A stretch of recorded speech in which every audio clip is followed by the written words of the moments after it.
நற்செய்தி வாசகம். மார்க் எழுதிய நற்செய்தி 12ஆம் அதிகாரம். ஆண்டவரின் உயிருள்ள வார்த்தைகள் 28 34 முடிய.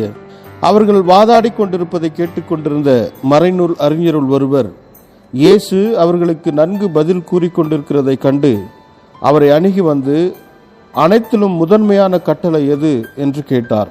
அதற்கு இயேசு, இஸ்ரவேலே கேள், நம் ஆண்டவராகிய கடவுள் ஒருவரே ஆண்டவர். உன் முழு இதயத்தோடும் முழு உள்ளத்தோடும் முழு மனதோடும் முழு ஆற்றலோடும் உன் ஆண்டவராகிய கடவுளிடம் அன்பு கூர்வாயாக என்பது முதன்மையான கட்டளை. உன் மீது நீ அன்பு கூர்வது போல் உனக்கு அடுத்திருப்பவர் மீதும் அன்பு கூர்வாயாக என்பது இரண்டாவது கட்டளை. இவற்றை விட மேலான கட்டளை வேறு எதுவும் இல்லை என்றார். அதற்கு மறைநூல் அறிஞர் அவரிடம், நன்று போதகரே, கடவுள் ஒருவரே, அவரை தவிர வேறு கடவுள் இல்லை என்று நீர் கூறியது உண்மையே.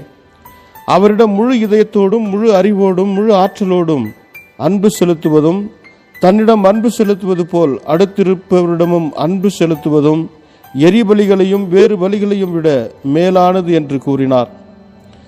அவர் அறிவுத்திறனோடு பதிலளித்ததை கண்ட இயேசு அவரிடம், நீர் இறையாட்சி நின்று தொலையில் இல்லை என்றார்.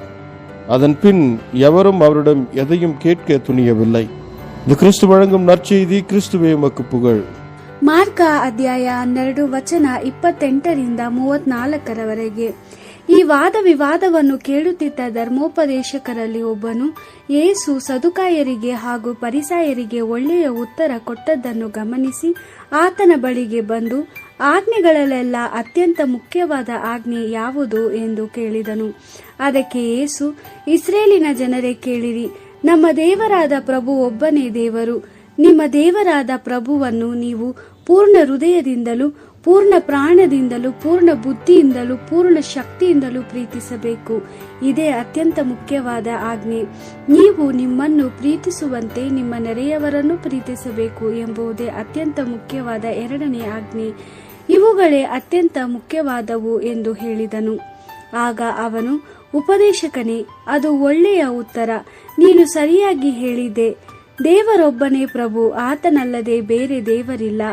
ದೇವರನ್ನು ಪೂರ್ಣ ಹೃದಯದಿಂದ ಪೂರ್ಣ ಬುದ್ಧಿಯಿಂದ ಹಾಗೂ ಪೂರ್ಣ ಶಕ್ತಿಯಿಂದ ಪ್ರೀತಿಸಬೇಕು. ಮತ್ತು ಒಬ್ಬ ವ್ಯಕ್ತಿಯು ತನ್ನನ್ನು ಪ್ರೀತಿಸುವಂತೆಯೇ ಇತರರನ್ನು ಪ್ರೀತಿಸಬೇಕು. ನಾವು ದೇವರಿಗೆ ಅರ್ಪಿಸುವ ಪಶುಯಜ್ಞೆಗಳಿಗಿಂತಲೂ ಈ ಆಜ್ಞೆಗಳು ಹೆಚ್ಚು ಮುಖ್ಯವಾಗಿವೆ ಎಂದು ಉತ್ತರಿಸಿದನು. ಅವನ ಬುದ್ಧಿವಂತಿಕೆಯ ಉತ್ತರವನ್ನು ಕೇಳಿದ ಯೇಸು, ನೀನು ದೇವರ ರಾಜ್ಯಕ್ಕೆ ಹತ್ತಿರವಾಗಿರುವೆ ಎಂದನು. ಅಂದಿನಿಂದ ಯೇಸು ಹೆಚ್ಚು ಪ್ರಶ್ನೆಗಳನ್ನು ಕೇಳಲು ಯಾರಿಗೂ ಸಾಕಷ್ಟು ಧೈರ್ಯ ಬರಲಿಲ್ಲ. ದೇವರ ವಾಕ್ಯವಿದು. ದೇವರಿಗೆ ಕೃತಜ್ಞತೆ ಸಲ್ಲಲಿ. Gospel according to Mark chapter 12 verse 28 to 34. A teacher of the law had been listening to this discussion and admired how Jesus answered them. So he came up and asked him, which commandment is the first of all? Jesus answered, the first is, hear, Israel, the Lord our God is one Lord, and you shall love the Lord your God with all your heart, with all your soul, with all your mind, and with all your strength. And the second is this, you shall love your neighbor as yourself. There is no commandment greater than these. The teacher of the law said to him, well spoken, Master. You are right when you say that he is one and there is no other. To love him with all our heart, with all our understanding, and with all our strength, and to love our neighbors as ourselves is more important than any burnt offering or sacrifice. Jesus approved this answer and said, you are not far from the kingdom of God.